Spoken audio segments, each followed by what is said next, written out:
Hello everyone, कैसे हैं आप सभी। उम्मीद है कि आप सभी काफ़ी बहुत अच्छे होंगे। स्वागत है आपका अपने YouTube channel love beyond limits पर। चलिए एक छोटा सा क्विक रीकैप ले लेते हैं। आपने देखा कि कैसे निष्ठा और पाकी जो है किडनैप हो गए हैं और काफ़ी मुश्किल से अभी लोग वहाँ से जाने में कामयाब हो जाते हैं। तभी उन लोगों के वहाँ से निकलने के बाद वहाँ वो इंसान पहुँचता है जिसने इन लोगों को किडनैप करवाया था। वो वहाँ पाखी और निष्ठा को नहीं पाकर वहाँ वो गुस्से में शेखर से कहता है कि बेवकूफ़ों, तुमसे एक काम नहीं होता, अब जाओ ढूंढो उनको, और अगर वो दोनों लड़कियाँ नहीं मिली तो मैं तुम दोनों को जान से ख़त्म कर दूँगा। वहीं पाखी और निष्ठा जो है वहाँ से भाग गए हैं, अब भागने में कामयाब हो गए हैं। तो बस यही था छोटा सा क्विक रीकैप। चलिए आगे बढ़ते हैं। पाखी और निष्ठा जो है वो भागने में कामयाब हो गए हैं और इधर दूसरी तरफ निष्ठा के घर पे अब रात हो चुकी है, पर पाखी और निष्ठा का कहीं कोई अता पता नहीं है। तो निष्ठा की माँ परेशान सी उसके बस घर के दरवाजे पर अपने चक्कर काट रही है, कभी इधर तो कभी उधर, इसी फिराक में कि कब निष्ठा और पाखी दोनों ही घर आ जाएं। तभी निष्ठा के पापा उन्हें बाहर से आते दिखते हैं। वो भी काफ़ी परेशान और काफ़ी डरे हुए नज़र आ रहे हैं। वो जैसे ही घर में आते हैं, निष्ठा की माँ उन्हें अपनी घबराई हुई और डरी हुई आवाज़ में कहती है, निष्ठा का कुछ पता चला, कहाँ है वो। पापा लगभग अपने गले को बहुत ही रोते हुए जो आवाज़ है उस टोन में कहते हैं, कुछ पता नहीं चल रहा है। निष्ठा और पाखी का पता नहीं दोनों कहाँ हैं, कैसी हैं। उनके कॉलेज जाकर पता किया तो प्रिंसिपल से पता चला कि वो दोनों आज कॉलेज आए ही नहीं है।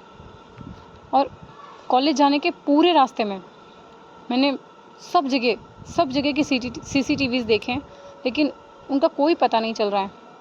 समझ नहीं आ रहा है कि हम लोग क्या करें, कहाँ गए हैं वो दोनों। निष्ठा की मम्मी निष्ठा के पापा की ये बात सुनती है और एकदम से बोलते हैं, एक काम करते हैं, अब हमारे पास कोई ऑप्शन नहीं है। एक काम करते हैं, हम लोग पुलिस स्टेशन चलकर FIR करवाते हैं और पाखी के घर चलते हैं। उसके पापा को भी तो उसकी चिंता हो रही होगी ना, बड़े लोग हैं वो लोग, हमारी मदद भी कर देंगे। दोनों बच्चियां सुबह से गायब है, दोनों का कोई अता पता नहीं है। जैसा आप बता रहे हैं कि ना वो कॉलेज गई हैं और ना ही कॉलेज के किसी रास्ते में वो दिखी हैं, तो कहाँ गई हैं वो दोनों। हमें कुछ करना होगा निष्ठा के पापा। निष्ठा के पापा कहते हैं, तुम ठीक बोल रही हो, चलो हम दोनों अभी चलते हैं। और कुछ ही देर में निष्ठा के मम्मी और पापा दोनों ही पाखी के घर पहुंच चुके हैं। और इस वक्त घर में बस अम्मा थी। अर्जुन सिंह तो पहले ही काम के सिलसिले में किसी दूसरी सिटी गए हुए हैं।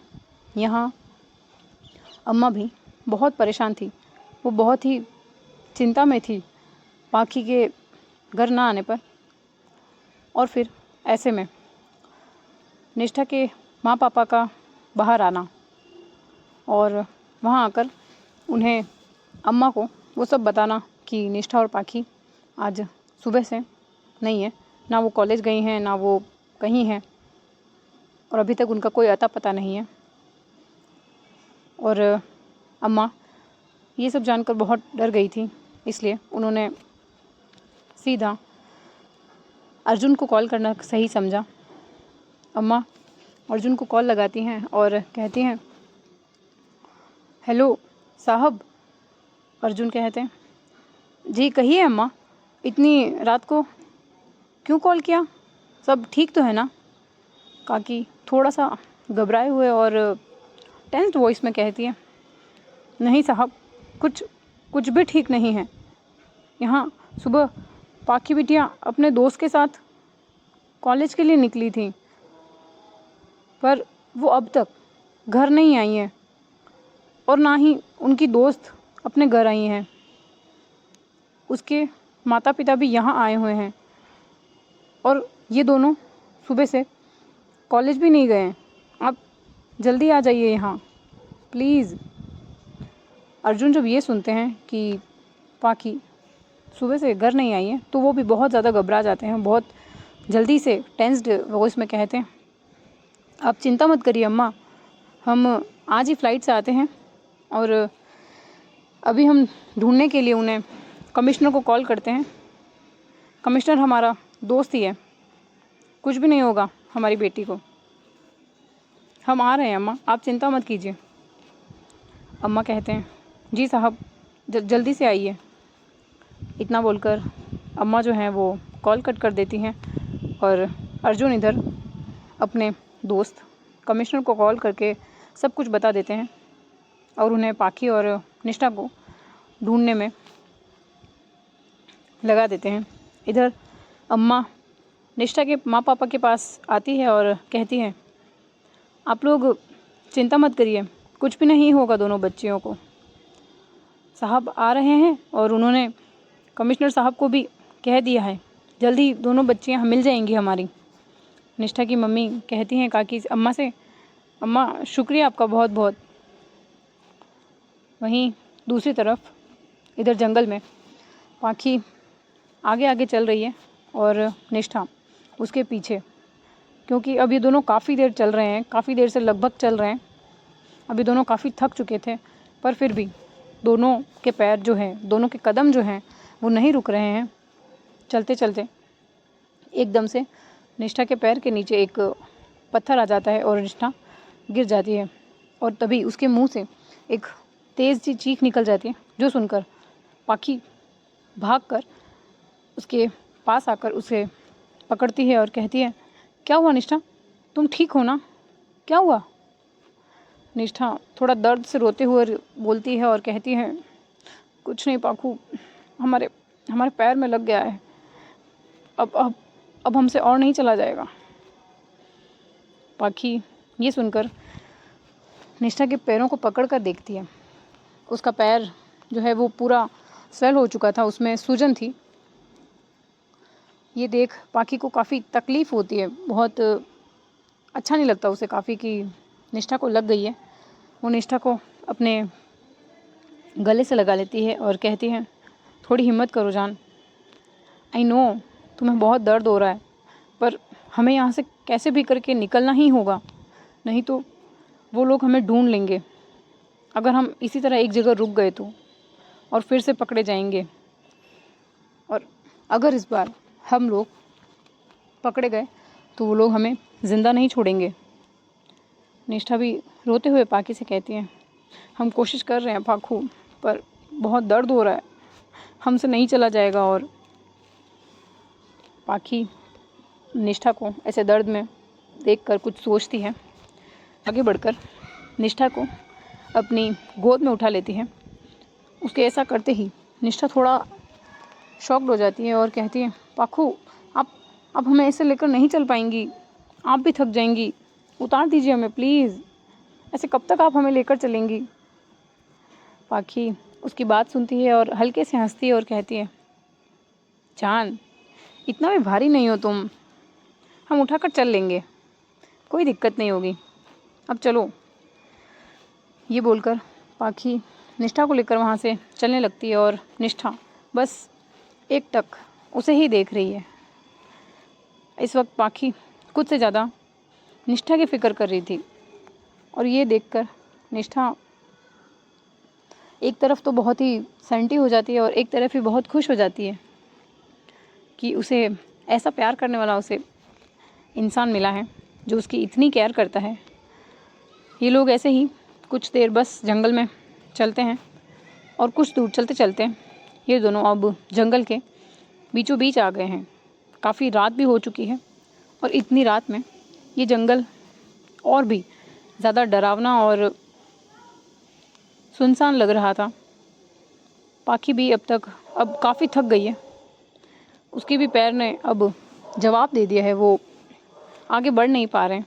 ये देख निष्ठा उसे रोकती है और कहती है, पाखू बस करिए, अब हमें नीचे उतार दीजिए प्लीज़, आप ठीक नहीं हैं, आप बहुत थक चुकी हैं, हमें नीचे उतार दीजिए। निष्ठा पाखी जो है वो उसे नीचे उतारती है और कहती है निष्ठा नीचे उतरकर पाखू का हाथ पकड़ती है और उसे सहारे से एक पेड़ के नीचे लेकर आती है और अपने साथ पाखी को भी वहाँ बिठा लेती है। ये दोनों बस कुछ देर ऐसे ही एक दूसरे का हाथ पकड़ के बैठे थे। इन दोनों में से कोई भी एक भी शब्द नहीं कहता। चारों तरफ बहुत ही शांति थी। रात के सन्नाटे में ये जंगल और भी खतरनाक लगा रहा था। फिर भी वो चांद की रोशनी आ रही थी इस जंगल में, और इस चांदनी रात में दोनों ही बैठ के ऊपर बस आसमान में उस खूबसूरत चांद को देख रहे थे। कुछ देर की चुप्पी के बाद निष्ठा पाखू की तरफ दिखती है और कहती है, पाखू तो बस एकटक आसमान को देखे जा रही है। उसे ऐसे देख निष्ठा ने पूछा, पाखू आप ऐसा क्या देख रही हैं?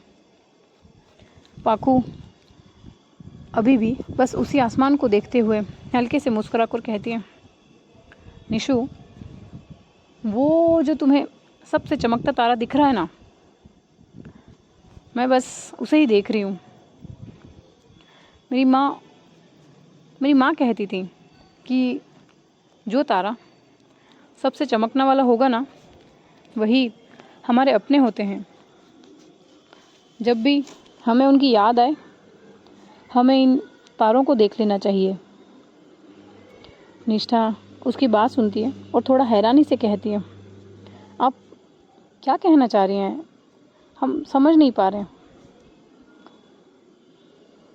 पाखी अब उसकी तरफ देखती है, निष्ठा की तरफ, और उसके दोनों हाथों को अपने हाथों में लेती है और कहती है, हम उस तारे को देख रहे हैं जो सबसे ज़्यादा चमक रहा है, क्योंकि वो हमारी माँ है। माँ ने कहा था कि जब भी हमारी याद आए तब तुम बस आसमान में देखना, और जो तारा सबसे ज़्यादा चमकता दिखाई देगा ना, बस समझ लेना वो हम हैं। तो हमेशा जब भी हमें माँ की बहुत याद आती है तो हम बस उन्हें इन तारों में ढूंढने लगते हैं और उन्हीं से बातें कर लेते हैं। निष्ठा पाखी की ये बात सुनकर थोड़ा इमोशनल हो जाती है और उसे जल्दी से हक कर लेती है और कहती है, पाखू आप माँ को बहुत मिस करते हैं ना? हम जानते हैं कि उनकी जगह कोई नहीं ले सकता, लेकिन हम कोशिश करेंगे कि आपको कभी उनकी याद ना आए, कभी उनकी कमी ना सताए। हम आपको कभी हर्ट नहीं करेंगे, कभी भी आपसे दूर नहीं जाएंगे।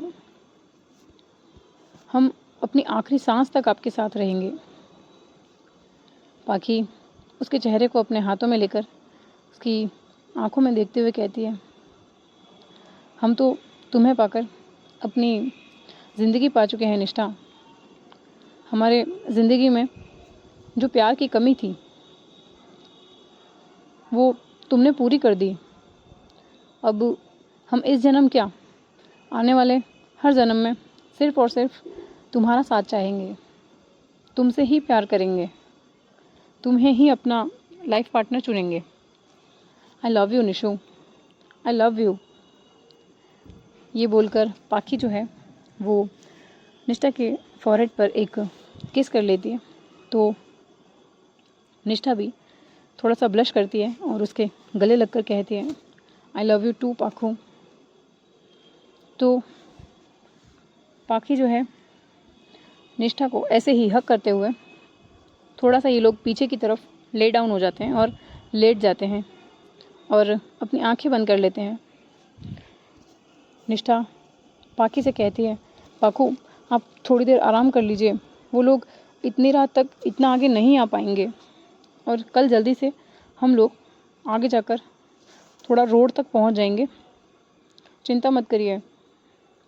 पाखी भी निष्ठा की ये बात सुनती है और कहती है, हाँ जान, हम जल्दी से जल्दी यहाँ से निकल जाएंगे। जब तक हम जिंदा हैं हम तुम्हें कुछ भी नहीं होने देंगे, कुछ भी नहीं। निष्ठा अब सुकून से आंखें बंद करके कहती है, हम जानते हैं कि आपके होते हुए हमें किसी भी चीज़ की चिंता नहीं है। और इधर ये लोगों की जो रात है वो ऐसे ही चली जाती है। अगली सुबह अर्जुन जो है फ्लाइट से अपने घर आ चुके थे और वो जैसे ही हॉल में आते हैं तभी उनकी नज़र निष्ठा के माता पिता पर और वहाँ पर बैठी अम्मा पर जाती है। वो तीनों सारी रात से जगे थे और वहीं बैठे थे। अर्जुन को आते देख तीनों ही खड़े होते हैं और अर्जुन उनके पास आते हैं और कहते हैं, आप सब? उनके पूछने पर निष्ठा के पापा उनसे कहते हैं, जी हम निष्ठा के माँ पापा हैं। निष्ठा और पाखी दोनों ही दोस्त हैं और दोनों ही कॉलेज में एक साथ ही पढ़ते हैं। वो लोग कल से गायब हैं। प्लीज़ प्लीज़ आप कुछ करिए। पता नहीं दोनों कहाँ हैं, दोनों बच्चियाँ कहाँ हैं, कैसी हैं। अर्जुन उन्हें थोड़ा शांत करवाते हैं और कहते हैं, आप लोग चिंता मत करिए। हमने यहाँ आने से पहले ही कमिश्नर को कॉल करके सब कुछ बता दिया था और उसने उन दोनों को ढूंढने के लिए अपनी टीम को भेज दिया है। और अभी उसका हमें एक मैसेज आया है, उसने जो है पाखी की लोकेशन ट्रैक कर लिया। हम सब भी वहीं चलते हैं, कुछ नहीं होगा हमारी बेटियों को। आप दोनों बिल्कुल भी चिंता मत करिए। तभी निष्ठा के पापा अर्जुन जी से कहते हैं, thank you sir, thank you so much. Arjun कहते हैं, थैंक यू मत बोलिए। पाखी जैसे हमारी बेटी है वैसे निष्ठा भी हमारी बेटी है। और चलिए जल्दी, कहीं ये दोनों कहीं किसी खतरे में ना हो। पुलिस की टीम भी वहाँ जाकर उन्हें ढूंढ रही है। ये बोलकर अर्जुन और निष्ठा के मम्मी पापा वहाँ से बैठकर कार में बैठकर निकल जाते हैं और अम्मा जो है घर पर ही रुक गई। वो यहाँ प्रार्थना कर रही हैं कि बस ये दोनों ठीक हों। वहीं दूसरी तरफ पाखी की आंख उसके चेहरे पर पड़ते सूरज की पहली किरणों से खुलती है, तो वो पहले तो उठकर समझ नहीं पाई कि वो कहाँ है।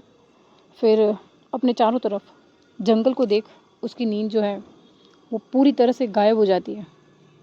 उसे कल का बीता हुआ और रात में जो भी हुआ था सब कुछ याद आ जाता है और वो जल्दी से अपने बगल में देखती है तो निष्ठा उसके दाएं हाथ को बहुत ही प्यार से पकड़े हुए सो रही है। उसे देख पाखी को एक सुकून की राहत मिलती है। वो धीरे से उसके पास आती है और निष्ठा के चेहरे पर आ रहे उन बालों को हटा देती है। फिर बहुत ही धीरे से मगर प्यार से उसके गाल को सहलाती है और कहती है, जान उठ जाओ, सुबह हो चुकी है, अब हमें यहाँ और नहीं रुकना चाहिए, ये जगह हमारे लिए सेफ़ नहीं है। निष्ठा उसकी आवाज़ सुनकर धीरे से उठ जाती है और उसे देखकर मुस्कुराती है और कहती है, चलिए चलते हैं। तो पाखी निष्ठा के फॉरहेड पर एक किस करके कहती है, चलो अब हमारा यहाँ रुकना सेफ़ नहीं है। निष्ठा भी उसकी बात पर अपना सिर हाँ में हिलाती है और कहती है, चलिए। तो गाइज़ आज की स्टोरी यहीं तक। आई नो कि थोड़ी स्टोरी छोटी है बट घर पे गेस्ट है और प्राइवेसी नहीं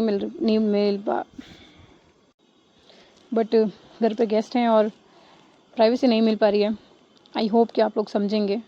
आज तारा और हीरा वाली स्टोरी भी अपलोड नहीं होगी, so please please please please नाराज़ मत होइएगा। कल कैसे भी करके मैं तीनों ही स्टोरी पोस्ट करने की पूरी कोशिश करूँगी। प्लीज़ मैनेज करिए। तब तक के लिए अपना ध्यान रखिए, अपनों को खुश रखिए, आप खुद भी खुश रखिए। हम मिलेंगे आपसे इस कहानी के अगले भाग में। कहानी कैसी लग रही है आपको ज़रूर बताइएगा। अच्छी लग रही है तो प्लीज़ लाइक शेयर सब्सक्राइब भी कीजिए, कमेंट भी कीजिए। चलिए bye bye, take care, thank you.